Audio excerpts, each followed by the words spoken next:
est annoncée comme la grande réforme de la politique migratoire européenne. Mais pour les responsables politiques des 27, chargés de la mettre en œuvre, le combat ne fait que commencer.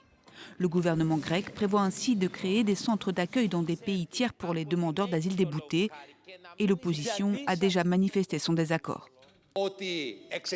Puisque nous sommes incapables d'effectuer les renvois, nous deviendrons dans le cadre du pacte sur la migration une prison financée. Nous deviendrons les gardiens de prison de l'Europe, subventionnés par l'Europe. L'ambition du pacte européen est de réformer la gestion des arrivées de migrants aux frontières extérieures de l'Union européenne. Il prévoit 4 mesures principales. D'abord, une nouvelle procédure d'identification des demandeurs d'asile arrivant aux frontières. Leurs informations biométriques seront conservées dans une nouvelle base de données. À l'issue d'un délai de 7 jours, les migrants seront soit orientés vers une procédure d'asile, soit renvoyés dans leur pays d'origine ou de transit. Deuxièmement, la mise en place d'un nouveau mécanisme de solidarité entre les États membres de l'Union européenne.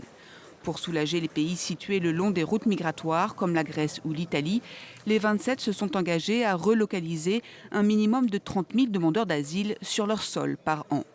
Ou à défaut, à verser une contribution financière de 20 000 € par personne.